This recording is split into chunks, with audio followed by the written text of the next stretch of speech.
یہ کہتی ہیں اگر رمضان میں فوت ہو جائے تو کیا اس کو عذاب قبر ہوگا؟ دیکھیں حدیثیں یہی کہتی ہیں کہ جو رمضان میں فوت ہوا اس پر سے عذاب ہٹا لیا جاتا ہے، عذاب قبر اسے نہیں ہوگا۔ اب بعض اوقات ایسا ہوتا ہے کہ کوئی بہت زیادہ گنہگار ہیں معروف، وہ رمضان میں فوت ہو جائے تو ہمارے لوگ وہی بات کہ وہ سمجھتے ہیں کہ شاید اس کی کثرت سے گناہ کی وجہ سے، اعلانیہ گناہ کی وجہ سے اللہ تعالیٰ پر یہ ایک ایسا اثر مرتب کر چکا ہے کہ اللہ اس سے ناراض ہو چکا ہے اور اب اس کی بخشش مغفرت ہو نہیں سکتی۔ اب جب اس قسم کی حدیثیں ذکر کی جاتی ہیں جی رمضان میں اگر کوئی فوت ہو جائے عذاب قبر نہیں ہوگا، بولتے ہیں کہ یہ کیا بات ہوئی، ساری زندگی گناہ کر رہا ہے پھر بھی کچھ نہیں ہوگا۔ تو بھئی آپ کون ہوتے ہیں؟ آپ کی جیب سے کوئی پیسے نکال رہا ہے وہ، یا آپ کی کوئی پراپرٹی اس نے قبضے میں لے لی ہے، یہ اس کا معاملہ ہے، اس کے رب کا معاملہ ہے، آپ کو کیا تشویش ہے؟ بلکہ اس طریقے سے اللہ تبارک و تعالی کی تقسیم پر اعتراض کر کے آپ گناہگار ہوں گے۔ آپ نے نیک عمل کر کے کون سا کمال کر لیا؟ یہ آپ کا کمال نہیں، یہ اللہ تبارک و تعالی کا کرم ہے کہ اس نے آپ کو بے شمار گناہوں سے بچایا ہوا ہے، تو یہ ہمارا کوئی کمال نہیں ہے۔ اس طرح اس شخص نے اگر گناہ کیے ہیں تو اللہ تبارک و تعالی نے اپنے عدل سے اسے نفس و شیطان کے حوالے کر دیا اور لڑنے کا موقع فراہم دیا، وہ شکست کھا گیا، اور آپ کو اللہ نے اپنے فضل سے نفس و شیطان کو مغلوب کر کے عبادات کی توفیق عطا فرمائی۔ دونوں جگہ، ایک جگہ عدل ہے ایک جگہ فضل ہے، لہٰذا ہمارا کوئی کمال نہیں ہے۔ اس لیے کسی شخص کے بارے میں آپ یہ گمان نہیں کر سکتے ہیں کہ یہ ضرور جہنم میں جائے گا، اور اگر کوئی کہے کہ نہیں حدیث کے مطابق اس کی بخشش ہو جائے گی تو آپ اعتراض کرنا شروع کر دیں کہ بھئی کیوں بخشش ہو جائے گی؟ بھئی آپ کون ہوتے ہیں کیوں کہنے والے؟ آپ اگر یہ کیا ہی کہنا چاہتے ہیں کہ معاذ اللہ ثم معاذ اللہ، پھر تو یہ ناانصافی ہوگی کہ میں نیک عمل کر رہا ہوں وہ گناہ کر رہا ہوں، وہ بھی بخشا جائے میں بھی بخشا جاؤں، یہ تو اللہ تعالیٰ کی ناانصافی ہے۔ آپ کون ہوتے ہیں حکم لگانے والے اللہ تبارک و تعالیٰ پر؟ اس لیے وہ کتنے ہی گناہ گار اور پاپی ہو، ساری زندگی شرابیں پیتا رہے، ساری زندگی زنا کرتا رہے، اللہ تعالیٰ اس کے بندے کا معاملہ ہے۔ ہو سکتا ہے وہ شخص ایسی توبہ، موت سے پہلے ایسی توبہ کر چکا ہو کہ اللہ تعالیٰ اس کی سارے گناہ بخش دے،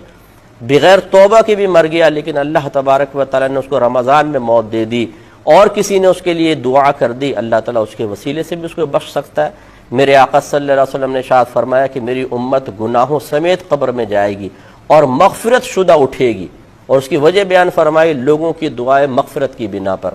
یہ شرح الصدور کے اندر یہ حدیث پاک موجود ہے۔ تو پوری امت کے ساتھ یہ معاملہ نہیں، لیکن اکثر کے ساتھ ایسا معاملہ ہے، کیونکہ بعض سرکار کے امتی جہنم میں بھی جائیں گے اور پھر آپ کی شفاعت سے وہ باہر آئیں گے، لیکن یہ اکثر لوگوں کے بارے میں سرکار کا قول ہے کہ میری امت گناہوں سمیت۔ ایک روایت میں ہے کہ میری امت گناہ سمیت قبر میں جائے گی تو جمعے تک انہیں عذاب ہوگا، اگر عذاب ہو رہا ہے جمعے کے بعد عذاب اٹھا لیا جائے گا۔ یہ تو میری اللہ کی مرضی ہے نا، تو اس طریقے سے ہمیں اللہ تعالیٰ کی تقسیم پر معترض نہیں ہونا چاہیے۔ اللہ نہ کرے، خدا نہ خواستہ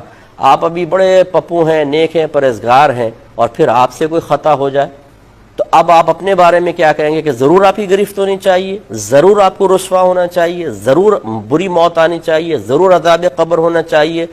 ضرور میدان معاشر میں آپ کو ذلیل کیا جانا چاہیے؟ نہیں، اپنے بارے میں کیا گمان کریں گے؟ اللہ تعالیٰ بخش دے تو اس کی مہربانی ہے، تو بس یہ دوسرے کے بارے میں رکھیں، وہ ہمارا مسلمان بھائی ہے یا بہن ہے، اگر ساری زندگی گناہ بھی کرتے رہے اس نے ہمارا تو کچھ نہیں بگاڑا، نہ اللہ کا اس نے بگاڑا ہے، ہاں اپنا بگاڑا ہے، اب اللہ کی مرضی ہے چاہے تو بخش دے۔ اس طرح کسی کو مایوس کرنے کی حاجت نہیں ہوتی ہے، نہ اس طرح کی سوچ بنائیے۔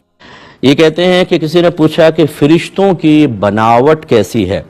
کیا ان کے بھی ہاتھ پیر چہرہ ہوتا ہے، کیا وہ جسم رکھتے ہیں یا صرف روح کی طرح ہوتے ہیں؟ دیکھیں فرشتوں کے بارے میں ہمارا عقیدہ یہ ہے کہ وہ ایک جسم لطیف رکھتے ہیں، یعنی جیسے روح آپ کے لیے ہوا کہہ لیں آپ، اس طریقے سے ہوتے ہیں، اور ان کی کوئی ایسی شکل و صورت نہیں ہوتی جیسے ہماری ہے۔ ہاں ان کے پر ثابت ہیں قرآن عظیم سے، تو وہ اس طرح بس ایسا ہوتا ہے کہ جیسے ایک ہوا کی طرح ہیں۔ ہاں یہ بعض اوقات ہوا ہے کہ فرشتے جو ہیں وہ انسانی شکل میں آتے ہیں تو پھر آپ ان کو دیکھ بھی سکتے ہیں، جیسے پہلے ملک الموت علیہ السلام انسانی شکل میں آ کے روح قبض کیا کرتے تھے، یعنی باقاعدہ ظاہر ہو کر روح قبض کرتے تھے، اور جبریل امین کا انسانی شکل میں آنا ثابت ہے۔ ایسے ہی بعض صحابہ سے ثابت ہے کہ انہوں نے قرآن پاک کی تلاوت کی تو اپنے گھوڑے کے پاس ایک بادل سا محسوس کیا، اور بعد میں جب تفسیر معلوم کی گئی، اس کی وضاحت معلوم کی گئی تو بتایا گیا کہ وہ فرشتے تھے جو قرآن سننے کے لیے آئے تھے۔ تو اس طریقے سے تو ہے کہ تھوڑا بہت ہو جاتا ہے، ورنہ ان کے باقاعدہ ہماری طرح جسم وغیرہ نہیں ہوتے ہیں۔